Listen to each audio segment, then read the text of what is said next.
My kids and I were having breakfast the other day, and we're listening to NPR. We always listen to NPR because we're better than you. And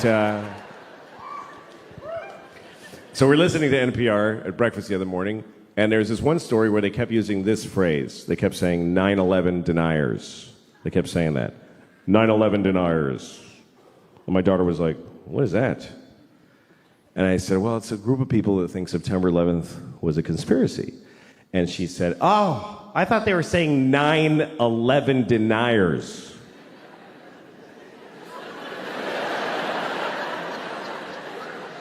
Yeah, she thought they meant 9 people who just ain't buying this 11 bullshit. Just a small fringe group, really. There's only 9 of them. But they still got on NPR, they got on the radio because they're dedicated. They protest every day. They're the 9/11 deniers. They're outside of the White House. It goes 10, 12, 13. Just know it. We are the 9/11 deniers. We know that 11 is a bullshit number propagated on the people by the man.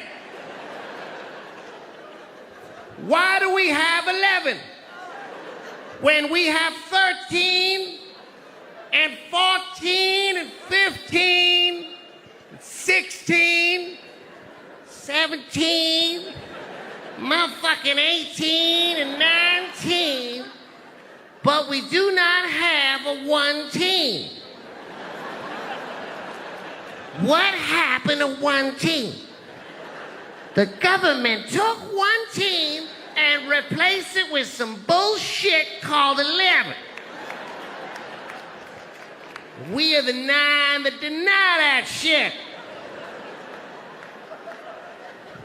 Mr. President, give us back 1 team.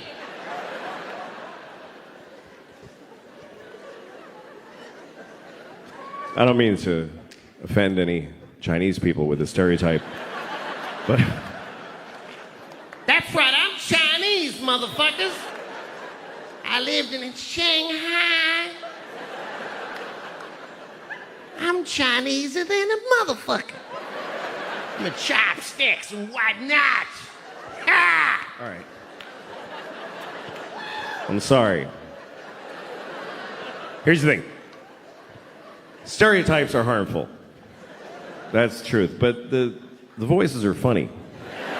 And I don't know how to reconcile those two facts. I enjoy doing the voices, but they're offensive, so I do them at home. I used to do them for my kids when they were little. They liked them. They didn't know it was a race thing. They just enjoyed, Daddy, do the friendly man. You want me to be the friendly man, little girl? We love the friendly man. He loves little white girls too. Let's have some scrambled eggs.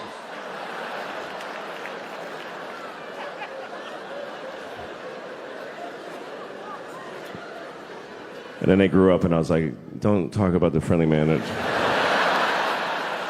Maybe don't talk to your teachers about them.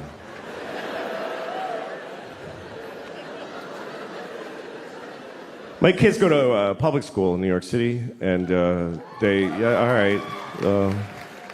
send your kids there then. Teach them that's what life is like. The teachers amaze me because I don't know. This is the worst. Here's the worst thing about this country to me is that there's no more noble profession than to be a public school teacher. It's easily. Please don't. You're not gonna like it. You're not gonna like where it's going. I don't recommend clapping at any things. You'll regret it at the end of the thing. In a democracy, there's no more noble contribution you can make than to teach in a public school. And in this country, the people that do that, they're fucking losers. They're just rock bottom fucking losers.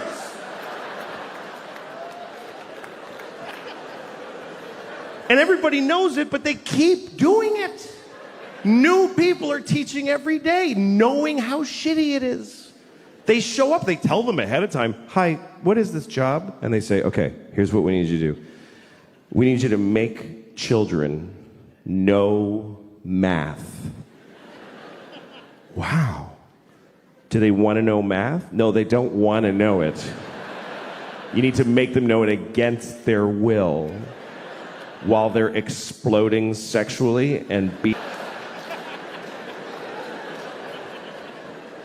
Who are these children? Just whatever kids live near the building.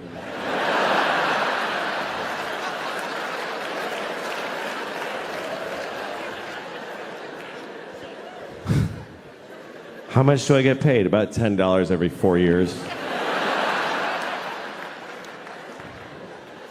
What if I get really good at it? What happens? Nothing. Nothing happens. Nobody notices, and you get fired, and you die alone. Okay, I'll try it for 25 years. My daughter's learning about Greek mythology, and she was asking me questions about it. She was like, Daddy, who's Achilles' mother? I said, I don't fucking know. Don't ask me that shit. I don't know who Achilles' mother is. Don't yell it out if you know it, please. It's Camp Amputees. Nobody cares what you know. She had a question about Achilles, and it was an interesting question, and I'll tell it to you. But first, the story of Achilles, real quick. Achilles was a baby. He was a Greek baby. And he didn't stay that way, but when he was a Greek baby, his mother, who was a goddess, took him into the river Styx, which is at Hades, the land of the dead. And she dipped him in the water of the river Styx because there was a magical quality to that water that it would make you impervious of any harm. You couldn't be hurt. It was like a shield, right? So she dipped him in that water to protect him. But she held him by the heel. That's the important detail. Held him by the heel, which is an awkward way to hold a baby. By the heel. Try holding a baby by the heel and dipping it in a river. You'll never see that baby again. I lost the baby in the water.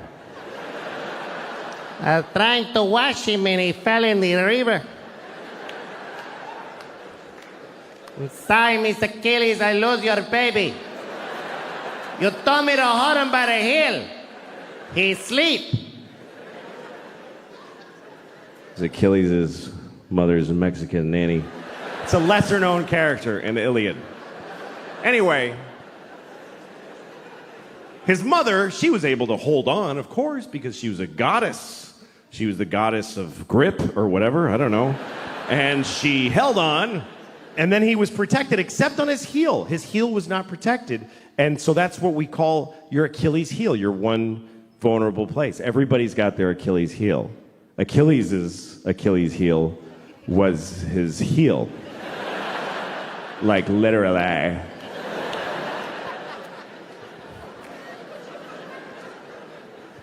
Anyway, so my daughter, here was her question. She said, how come his mother didn't just dip him again? She could have just dipped him one more time with the other leg in there. Did she just like you're like a sign that says one dip per goddess? Did you ever color an Easter egg? It's not that complicated. You dip it, and then you hold it differently and dip it again. Smart kid. I was proud of her. But at the same time, I thought, who the fuck are you to judge this woman? It bothered me. Because here's what the story of Achilles teaches me, is that if you're a parent, it's never enough what you do for these motherfuckers. It's just never enough. It's still gonna be your fault. How much more do you want from a mother? She dipped her kid in magic water and protected 99% of his body. Is any of it up to him? He could have just wore a big shoe and be careful. But he goes out in sandals, fucking flip-flops, and a sword and fights the whole planet. I'm Achilles because my mother dipped me. Finally, somebody got him in the heel, and he's like, Mom! Thanks a lot, Mom. Get my heel. She's so stupid, she ruined it. Fuck you, Achilles, you Greek dick.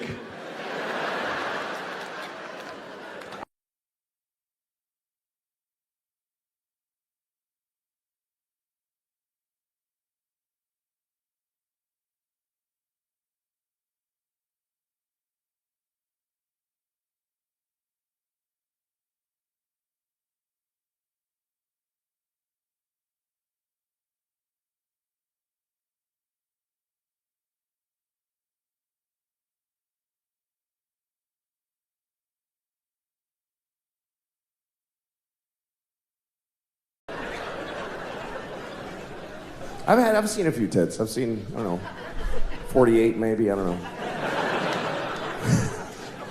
I've had my history in my life, you know. I've been divorced for 5 years, and it's been the best part of my life, being divorced. Easily my favorite part of my life. I love being divorced. Every year has been better than the last. And it's the only time I can say that about. And by the way, I'm not saying don't get married. If you meet somebody, fall in love and get married, and then get divorced, because that's the best part. It's the best part. Marriage is just like a larva stage for true happiness, which is divorce, because you just let go and everything's fine now. Divorce is forever. It really actually is. Marriage is for how long you can hack it. But divorce just gets stronger like a piece of oak. Nobody ever says, oh, my divorce is falling apart, it's over, I can't take it. And again, if you're in a good marriage, stay in it. If you're in the best marriage ever, stay in it. I'm just saying, if you got out, it would be better. That's just a fact. I'm sorry, but it's true.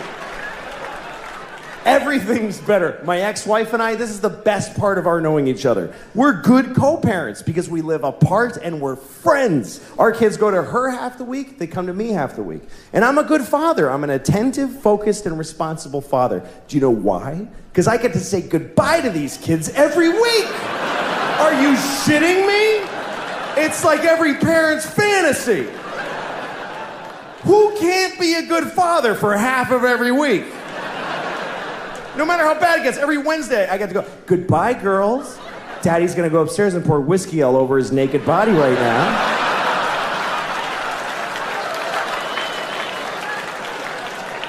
I'm gonna lay in my own filth until 2 seconds before you come back here.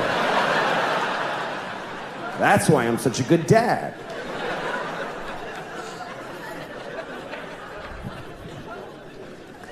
My daughter was having a dance thing at her school. They had this big dance. Anyway, we all went, all the parents, and everybody's there, and everybody's got their phone. Every single parent. It was an amazing thing to watch, because kids are dancing, and every parent is standing there like this. Every single person was blocking their vision of their actual child with their phone. And the kids, I went over by the stage, and the kids, there's people holding iPads in front of their faces. It looked like we're all in the witness protection program. Like the kids can't see their parents.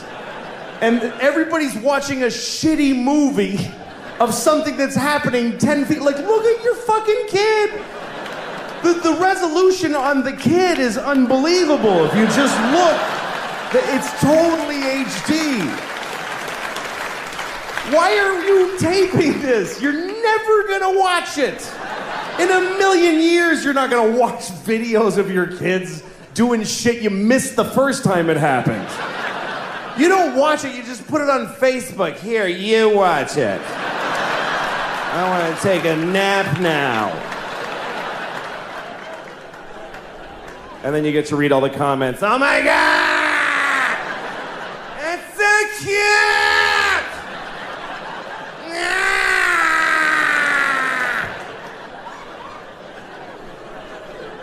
And guess what? They're not watching it either. They're not watching the video. These kids are dancing for no one. Nobody watches the videos on your Facebook. They see the first frame of a kid and they go, ah, that's very nice. Okay, back to this.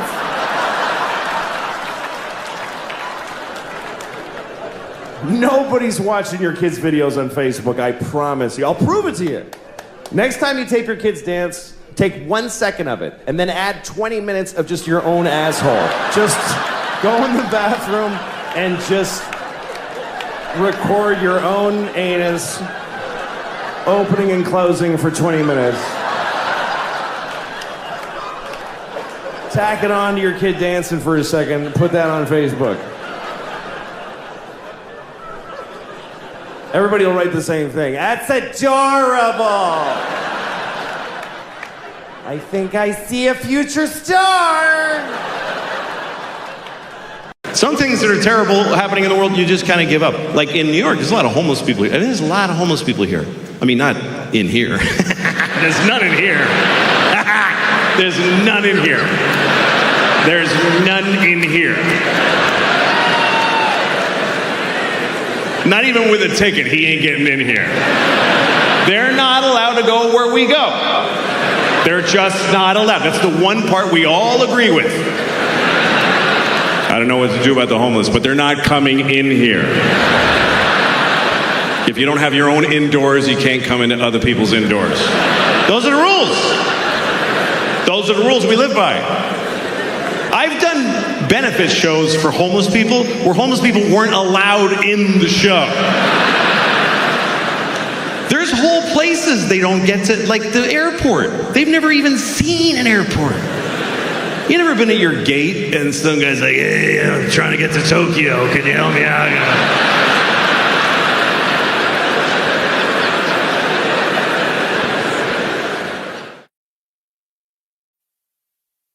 When I was about 6 years old, maybe, I stayed home from school one day. I had a single mom and she worked. So when I stayed home from school, I just got to be alone in my house. And so one day I was alone in my house watching TV. I think I was about 6 years old, maybe 7. And I went and got my pillow from my bed and I sat on it and I farted into it. And then I decided, I was sick in my stomach, so I was like, I'm just gonna fart into this pillow for just all day. I mean, I just kept farting into that pillow just over and over again. Like at least more than 200 times. Just for hours. And then I told myself, I'm gonna smell this now. Because I've been farting into it all day. And I had the pillow and I just said, I'm just gonna go all at once. And I just shoved it on my face and I went, and I have never had an experience like that again in my life. I really feel like I overstimulated myself at 6 years old because it like jaded me for every other thing that's ever happened. I watched a bum eat a rat.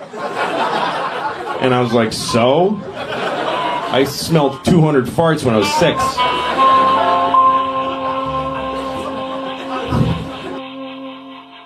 This is the story of Jesus cursing a fig tree. Does anybody by applause know of this story? Okay, that's just enough to make it clear. This is true. I mean, nothing's true in here. But I'm just kidding. I don't fucking know. What do I know? I wasn't there. I'm just trying to make it clear that I didn't make it up. This is Mark chapter 11. It's when Mark went broke. And Jesus entered into Jerusalem, and when he had looked around about and seen all things, and the eventide was come, he went out unto Bethany with the 12. See, Bethany was like a suburb of Jerusalem. So he went in Jerusalem. You know, you see all the shit downtown, but you don't stay downtown. You go to the Marriott by the airport. You know? That's what Bethany was. And on the morrow, when they come from Bethany, Jesus was hungry. And seeing a fig tree afar off, having leaves, he came to it, if haply he might find anything thereon. But when he came to the tree, he found nothing but leaves, for the time of figs was not yet. And Jesus answered and saith unto the tree, no man shall eat fruit of thee hereafter and forever. And the disciples heard it. And in the morning when they passed by, they saw the fig tree dried up from the roots and dead. And Peter, calling to remembrance, saith unto him, Master, behold, the fig tree which thou dost cursest has withered away and died. And Jesus answered and saith unto them, Have faith in God. What the fuck kind of a Jesus story is that? Hey, Jesus, you killed a tree. That's right, motherfucker. What's the fucking point to this story? What is the moral that Jesus just killed a tree? He was hungry. He was fucking cranky. He's like, there's no figs. Fuck you, tree. You're fucking dead, you piece of shit. I wanted a fig. And the tree's like, but the time of figs is not yet. It's just not yet. I need another week. You want fruit out of season? Go to Whole Foods, you fucking Jew. I didn't do anything. Different. Like if murder was legal, I might have killed a few people. I don't know. I'd love to think, I would never do that. But we really need the law against murder. For one simple reason. The law against murder is the number one thing preventing murder. We'd like to think it's because I would never do that. No, it's because it really sucks getting caught murdering. A lot. If murder was legal, or just a misdemeanor, like you get a thing in the mail, shit, they had a camera there. Oh, well.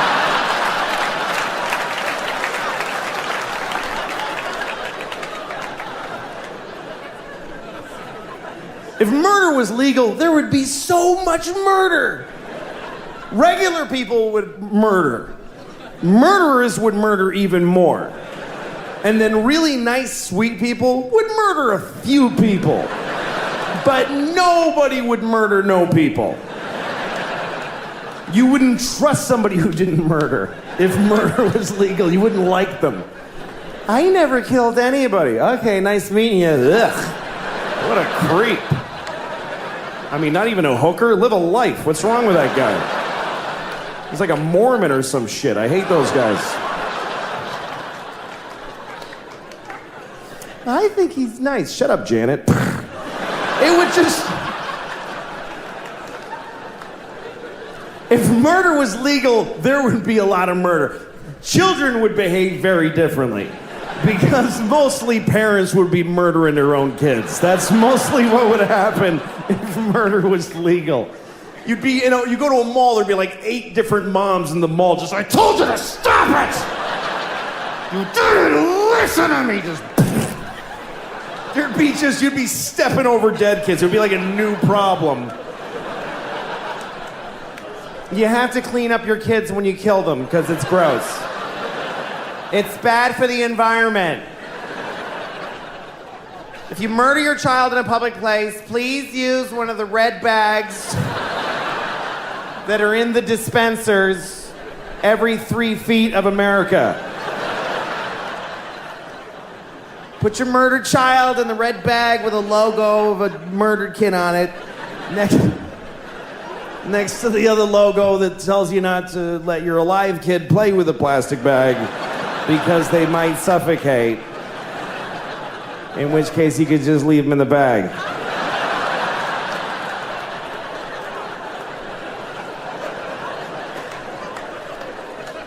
You? Hello? How are you? Good. Hi, guys.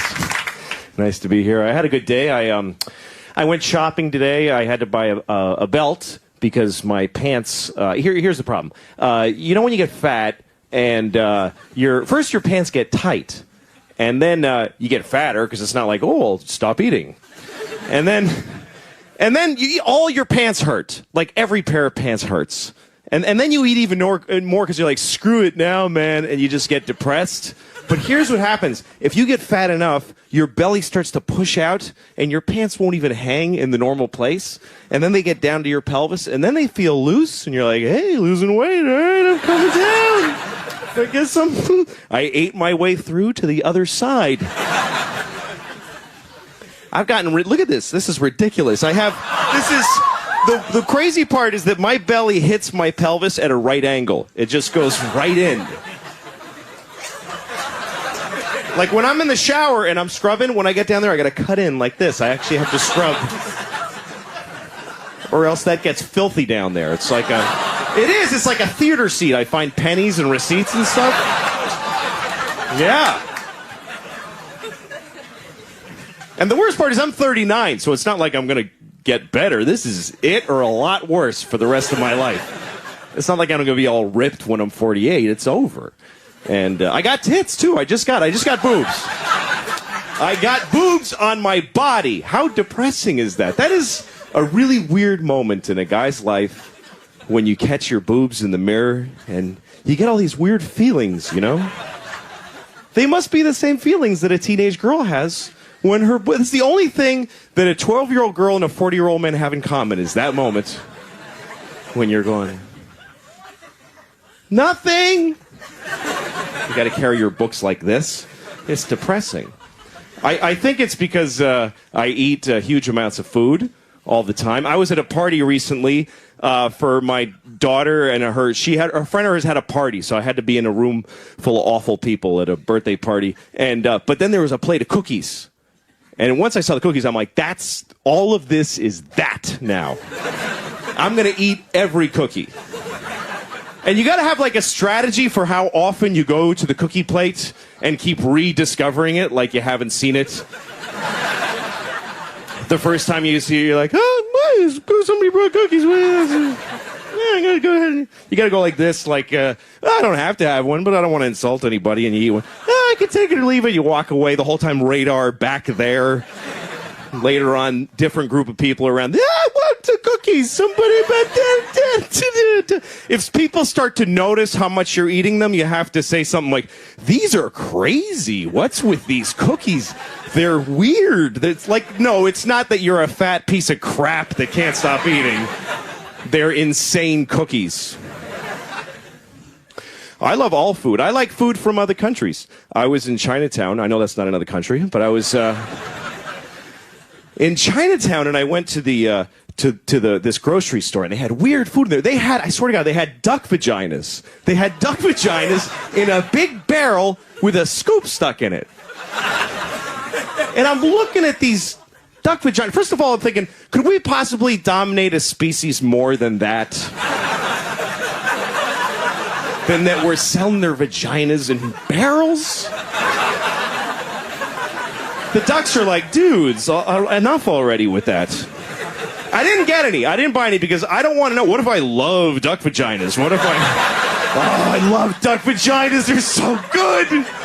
It's not like a million things taste like a duck vagina. 4 a.m, I gotta have a duck vagina right now. Chinatown's closed. I gotta go to the park with a knife. Where's a duck? Thank you very much, folks. God, you did not say that. Oh my God. No, I'm gonna go if you can. Seriously.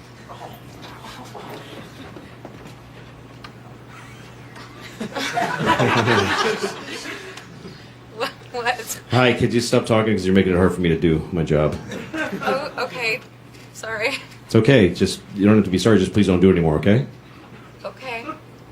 Okay, thank you. Anyway. Holy shit. This gets me a little... Sorry. I was on a plane the other day, and people on plane... You know when you're on a plane and you're on the tarmac, and you haven't... but you can't get to the gate because there's a plane at your gate? That's what happened to Mike the other day. Excuse me?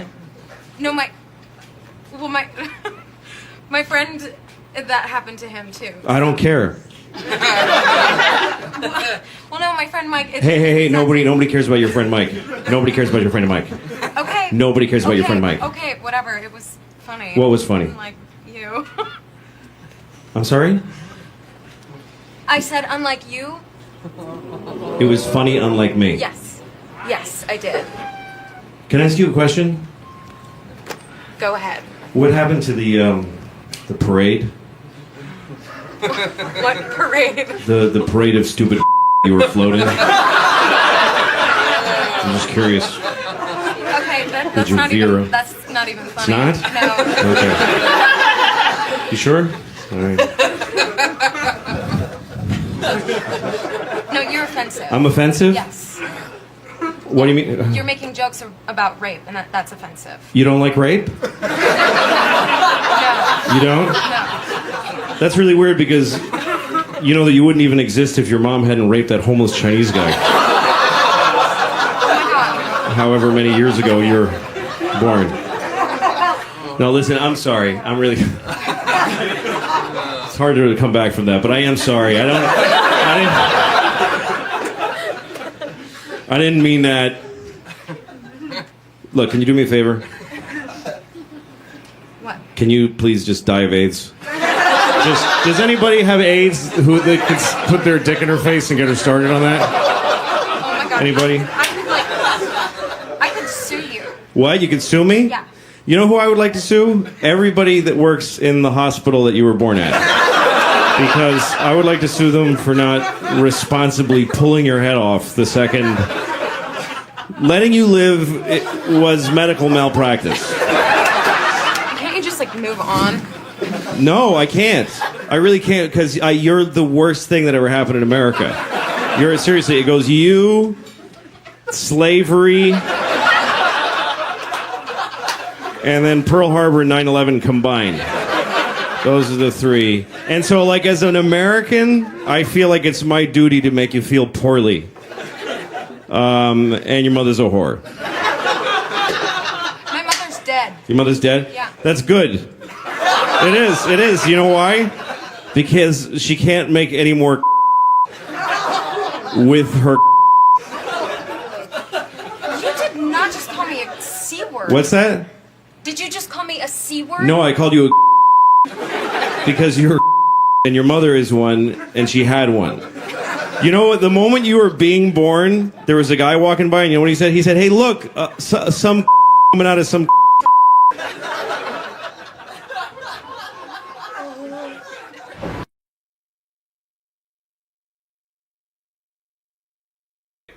Good. Nice to be here. Nice to be in Aspen. My name's Louis. I live in New York. And I like New York. It's the only city where you actually have to say things like, hey, that's mine, don't pee on that, you know? Usually you don't need that phrase. I did something really stupid the other day. I went to buy groceries at a supermarket, and I forgot to have money. Have you ever done that? I was totally broke. And I didn't realize till the guy had bagged all my stuff and everything. And he says, $85? And I said, I don't have any money. And he's like, what, you don't have enough money? No, I don't have any money at all. And he didn't know what to do. He's like, well, you want to some of your stuff back? Is that what you're saying?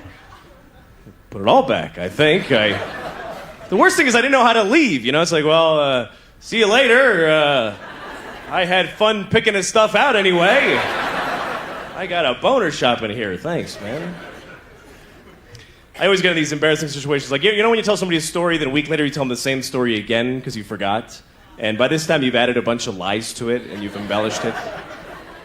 The other day, I was telling a guy a funny story about something that happened to me, and it was true, but it didn't really happen to me. It happened to somebody else. I was just lying and saying it was me.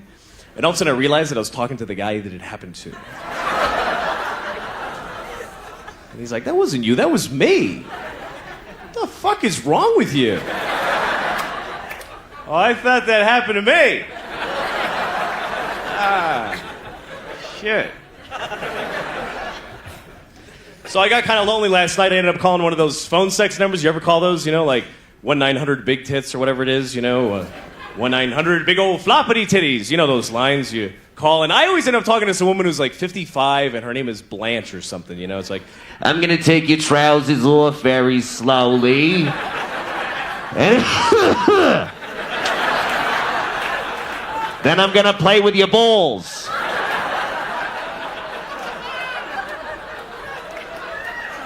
sounds like a threat. Stay away from my balls, lady. I'll call the police. I gotta do something, though. It's ridiculous. It's been so long for me since I've had any real sex that even now when I masturbate, I don't have any point of reference for the fantasy, you know?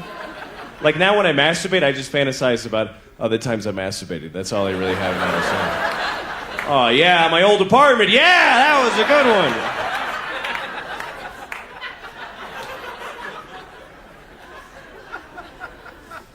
I was in jail about a week ago because I drive, but I don't have a driver's license. So I had to go to jail, and I had to be strip searched at this jail. And so I'm staying naked in front of this cop, and he looks at me and he just says, all right, lift. And I was like, lift what? And he says, lift your testicles. And I was like, well, can I use my hands?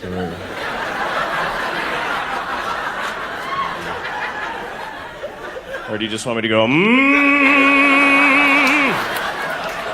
rise, testicles!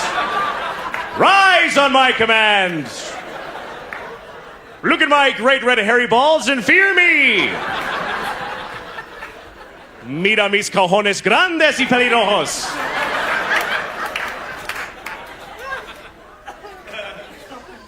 So that was a bad night. Sorry. You ever wear a bathing suit because you ran out of clean underwear? I better not do that. I did that once. I was on a date with a girl and I was wearing a bathing suit under my pants because I didn't have laundry. And she wouldn't have known except for I had that white string flapping outside my fly the whole time. And she's like, what do you have, a tampon in there? What the hell are you doing? You're a loser. Yes. The other night I woke up in the middle of the night and my hand was asleep. Has this ever happened to you? Because I was sleeping like this for whatever reason. And I woke up and my shoulder hurt like a motherfucker. And I took out my hand and it was like white and I couldn't feel it. And I'm pinching it really fucking hard. I couldn't feel him breaking the fingers and nothing. It was dead. So you know what I did? I put it on my penis so it would feel like somebody else. You know?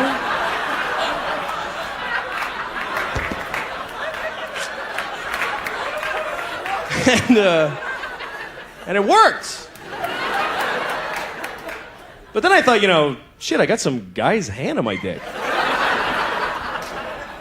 I don't want some dead guy's hand on my dick. Get that out of here. Sex is weird, though. You know when you're having sex with somebody, you start to make those noises. You know those sexual noises? You ever feel weird about the noises you make during sex? You ever listen to yourself and go like, where the fuck did I pick that one up? What the hell was that? Because sometimes you make the oddest noises. You really get into it, you're like, woo!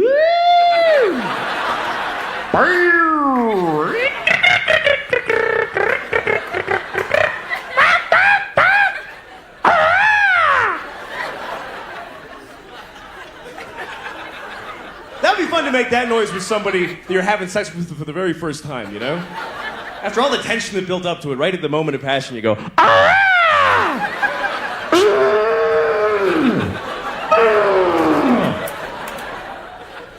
just to watch their face going, shit.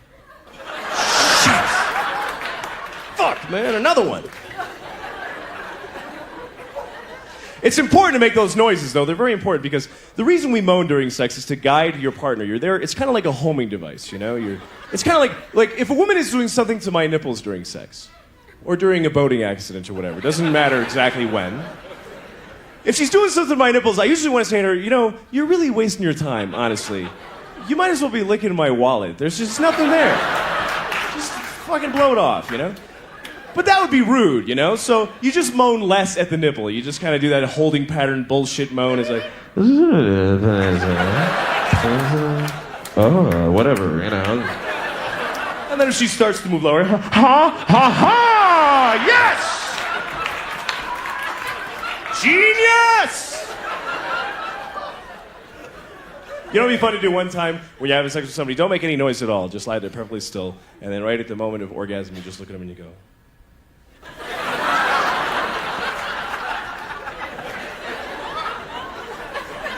I had sex with this woman once, and she turned out to be a complete nymphomaniac.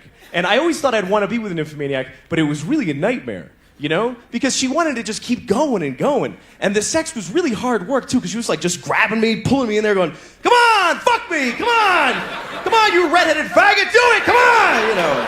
And I'm just, whoa, like a big dildo, all right, whatever, right? You know? So we're done finally, and I'm like really tired, you know? And she looks at me and she goes, let's do it again. Like creepy like that, you know? Let's do it again. And I was like, all right. So we do it again. She's like, come on, fuck it, you know? And now we're done and I'm just dead. I'm a bag of shit lying there. I got nothing. And she says, let's do it again. And I was like, why? Really, I mean, we accomplished the thing. What is there, a prize? What are we doing here? So we did it again, and this time from behind, which is good for me, because I can't hide the pain in my face anymore. It's impossible.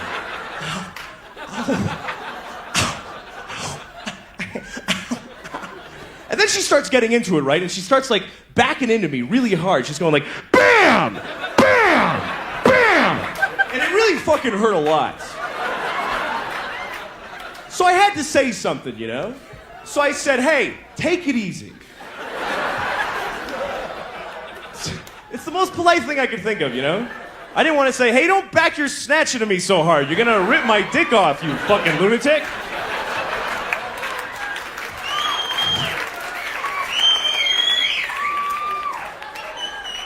Hi, Mom.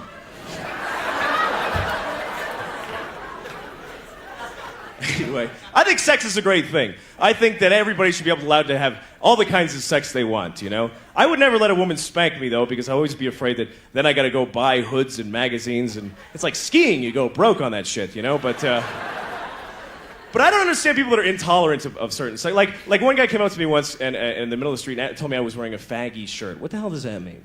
Total stranger walks up to me. Hey, nice faggy shirt, you faggot! What the hell does that mean? I remember the shirt I was wearing, it was pink and it had these little pictures of guys blowing each other on it, you know, like sort of like, but the thing is though, people just don't, like I was talking to a friend of mine once about another guy, and I said, is he gay? And my friend said, oh yeah, he's really gay. What the hell does that mean? How do you get to be really gay? Are there many levels? Do you start out just a little bit gay, like, you know, I feel like I'm coming down with the queers a little bit today, and I just feel a little bit queer. I just feel like touching a penis like this. And then one day you're taking it up the ass, you're jerking off two guys and blowing somebody all at the same time. And you go, wow, I'm really gay. I am very homosexual. Look at all these penises, I'm the gayest man in the world. I am faggotor, no one is gayer than me. Thank you very much, you've been a pleasure. Good night. Because in places where that doesn't happen, people are just too free and fucking, they're just a bummer, you know? Like, I was once on Venice Beach and I'm jogging, and there's this guy rollerblading towards me. And he's got rollerblades on and just a thong. Just a fucking thong that's just grabbing his dick and balls and just fighting with it, going, stay in there. And then he's just totally naked otherwise, and he's got this Kenny G hair, and he's just rollerblading like...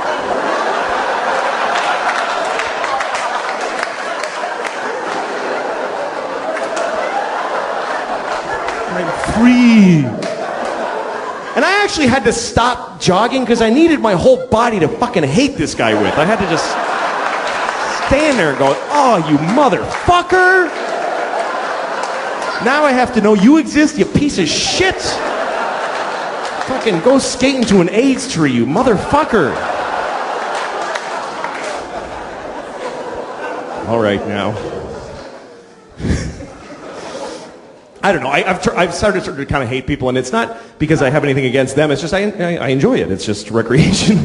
Like, you know when you're at the bank and you got nothing to do while you're waiting in line, so you just pick people to hate while you're waiting. You just look at someone and form an opinion with no information.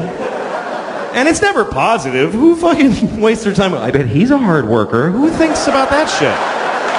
Skip over those people. Then you find a guy, oh, look at his shoes. What a fucking asshole. Oh, look at that piece of shit. Hope he dies today. Oh, God, I hate him. I hate him. You watch all the shit. Yeah, fill it out, you fuckface. Fill it out. Yeah, you filled it out. I knew it. You suck. He's just standing there. He has no idea you're just boiling with hate, you know?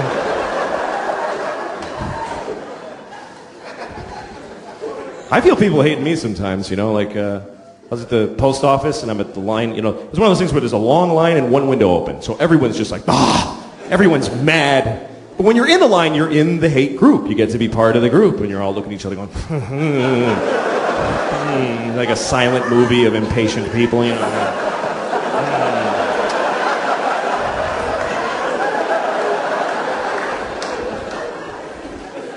Then there's always one person who breaks the silence, somebody who has an idea, you know, like, they should open another window. And everybody's like, yeah, I know, I don't even know. They don't even know how to do it. Then there's always an old lady who has a story. I was here on Wednesday, and there was also a line like this. Holy shit, really? Oh my God, you fucking old lady. That's amazing. Well, anyway, then it's your turn at the window, right? And now everybody's looking at you, and you feel the scrutiny of how quickly you're mailing your shit.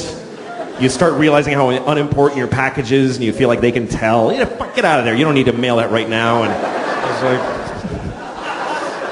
if you do one little extra thing, like, do you have those stamps that have Jackie Robinson behind you? You're like, Jesus fucking dude.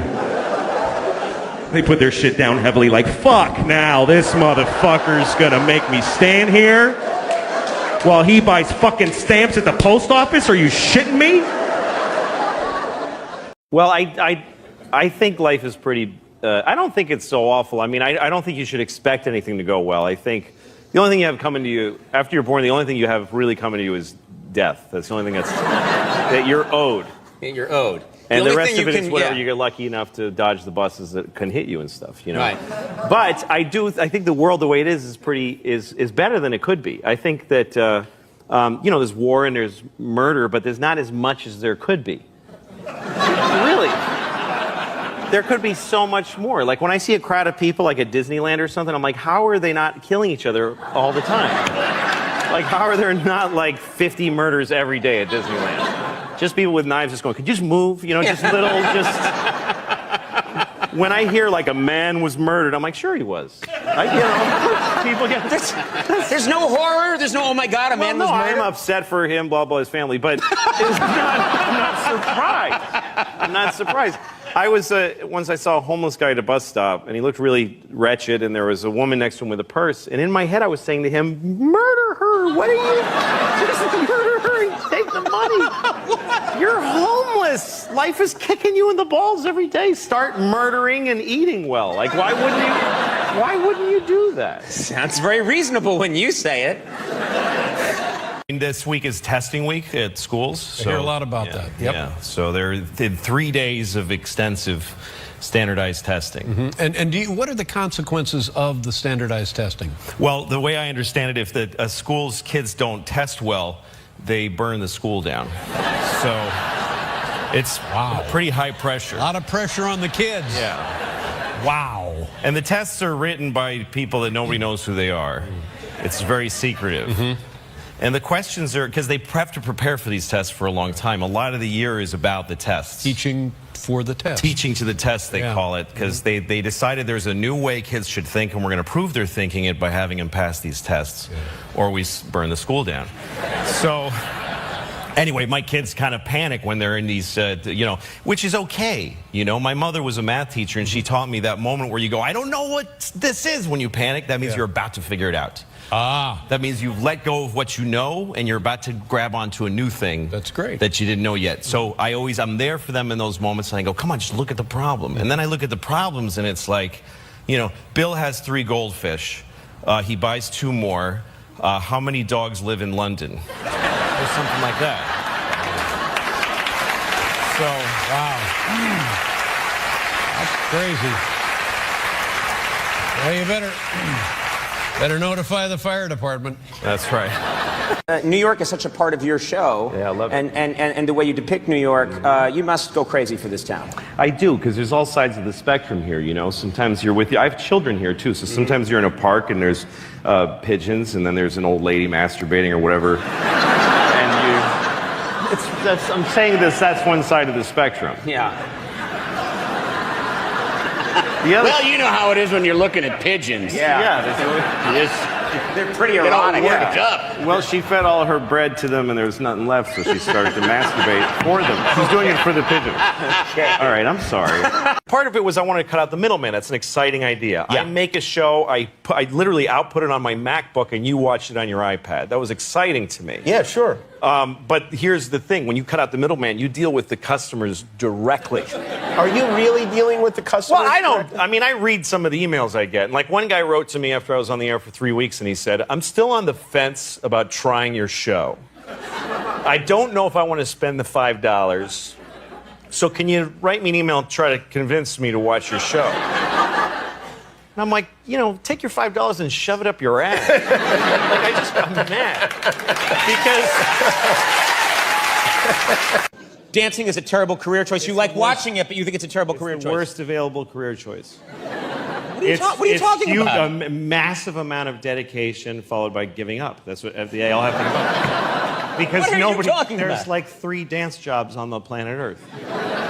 And there's no second tier. Like any other, even a musician, even being a musician and not there, what are you doing? Don't be a musician. That's a stupid thing to do for a living. But if it doesn't work out the way you wanted, you can look at these. You've got these guys here. These guys. Okay. What are you talking about? No.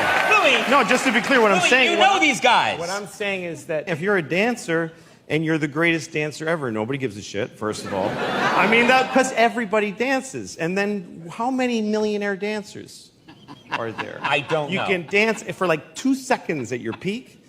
You got to give up. You know, I mean, stripping, you can strip, but you don't need to go to Alvin Ailey to learn to do that. Yeah. That's a good career choice. Right. Being a stripper. And sometimes people ask me for pictures, and I don't like doing it. What? No, why not? Well, I know you're just supposed to. You're supposed to go, oh, well, you know, the fans, but I just go, no, I don't want to do it. Right. So it just makes me uncomfortable. Yeah. But one time, so I always try to be nice how I say no. I go, oh, you know, but thank you, Sure. you know, okay. So I was coming out of a restaurant once, and these 2 women are standing there, and I hear them say, picture. Mm-hmm. So I go, oh, no, I'm sorry. I just don't like doing that. Right. I hope that's okay. Yeah, well, and they're like, reasonable. okay. And I said, what's your name, though? And she's like, Janet. And I go, hi, Janet, I'm Louie. Hi. Hey, guys, I'm sorry, but thank you. Yeah. And then I walk away, and then I see the 2 women give their camera to some guy to take their picture. Yeah. With each other. And so... Well, that's not right. No. And so I look at this story from their point of view. They want a picture of themselves, and they go to a random stranger, could you take our picture for us? Oh, you know, I just don't like doing that. I'm really sorry, but what's your name? What a creep. What a gross creep. Something very wrong. Once Really again, wrong it's with all that. your fault. Sure. Of course it is. Yeah. But I was watching Schindler's List, and this moment happened that it just stuck with me. It's a scene where all the Jews are being thrown out of Warsaw, and it's very sad.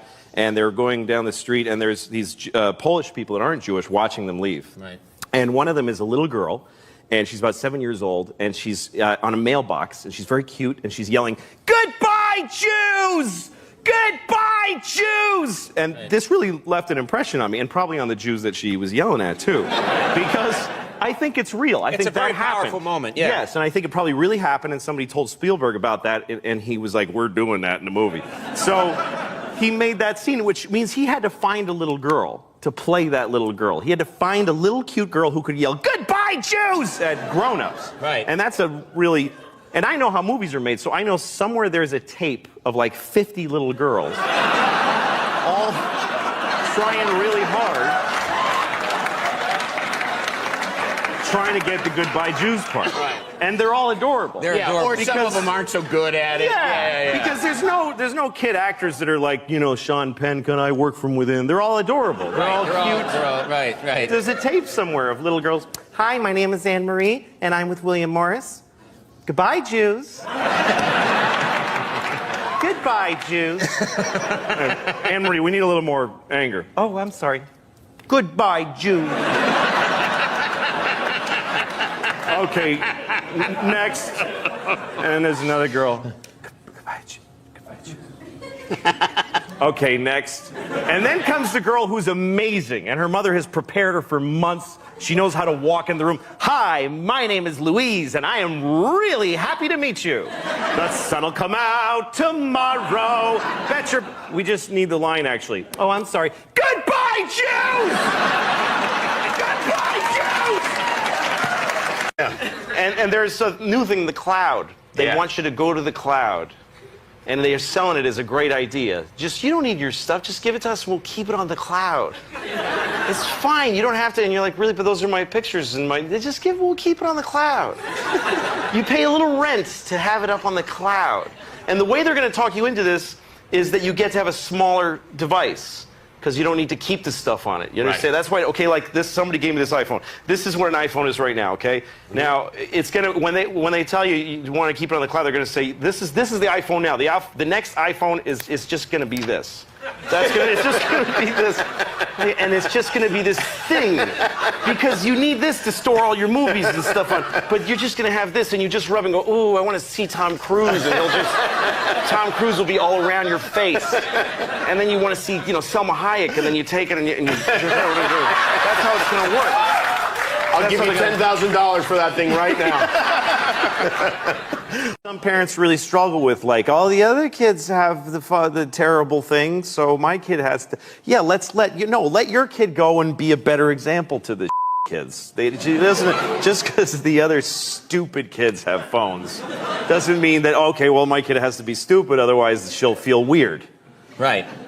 I think these things are toxic. I don't, especially for kids. It's just this thing. It's bad, and they don't look at people when they talk to them, and they don't build empathy. Kids are mean, and it's because they're trying it out. They look at a kid and they go, "You're fat," and then they see the kid's face scrunch up, and they go, "Ooh, that doesn't feel good to make a person do that." Right. But they got to start with doing the mean thing.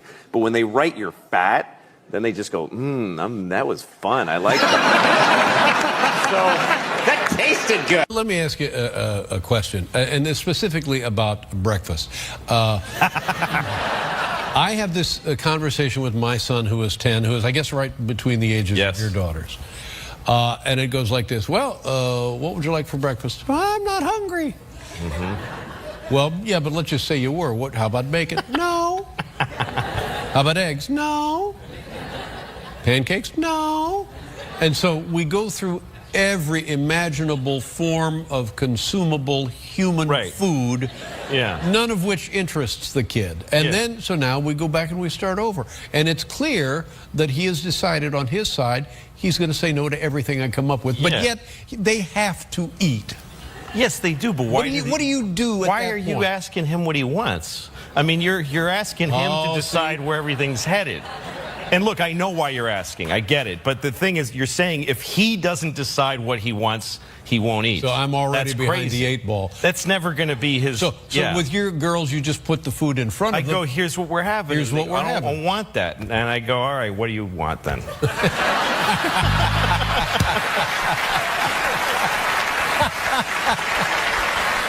Well, how are your children doing? Are they all right? How are they? My kids are good. Yeah. I mean, on paper, they're great. They're two little white girls in America. Right. I mean, what? Yeah. Sometimes I look at it that way. I look at them, I'm like, you can't say anything. Yeah. You're doing awesome. Right. Just boilerplate, great lives. I gave my daughter medicine the other day, and it was bubblegum flavored, so that she'll take it. Bubblegum flavored medicine? Yeah, you get like Tylenol, it's bubblegum flavored. Oh, it's not methadone or anything. It's no, it's bubblegum flavored. I give her, she's got a fever, Tylenol, bubblegum flavor, and she goes, ew. I'm like, you, ew. You can't say ew. I'm sorry. Yeah, I guess it's medicine. It's medicine, right, exactly. It's medicine. Most children don't have medicine. Right. Most children in the world, they get sick, they die on a rock with a bear eating them. That's how they handle it. Right. And, oh, he's got a sniffle, ring the bear bell and put him outside, whatever they do. You're a little white girl in America. You wear clothes made by children your age professionally. You don't get to say ew about your bubblegum medicine. I never heard of bubblegum medicine. Well, you got the holidays coming up. Are you doing any plans? No, you seem like a very holiday guy. I just want to say I'm not trying to say that if you're white you can't complain. Right. I'm just saying that if you're black you get to complain more. Right. Because you can't. There you go. Don't tell the band that.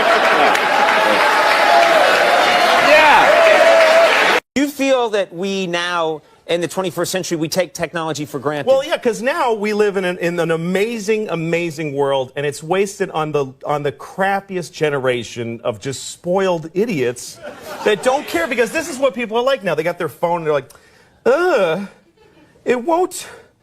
Give it a second. It's going to space. Can you give it a second to get back from space? Is the speed of light too slow?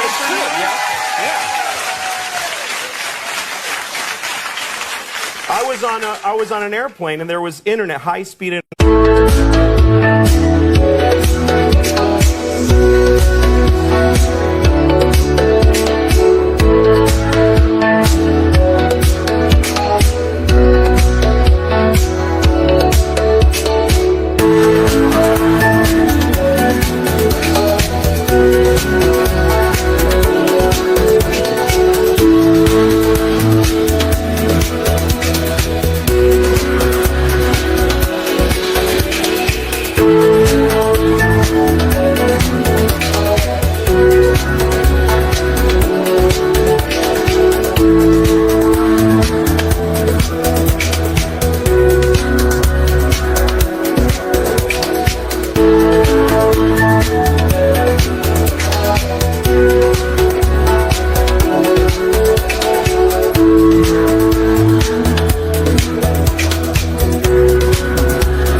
On the airplane. That's the newest thing that I know exists. And I'm sitting on the plane and they go, open up your laptop, you can go on the internet. And it's fast and I'm watching YouTube clips. I'm in an airplane. And then it breaks down. And they apologize, the internet's not working. The guy next to me goes, this is bull.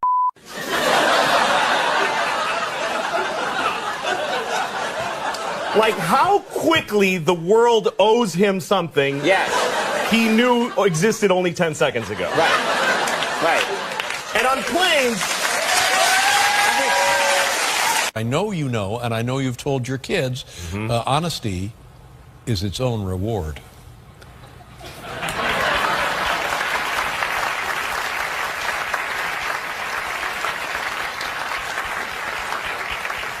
I don't think so. I don't think so.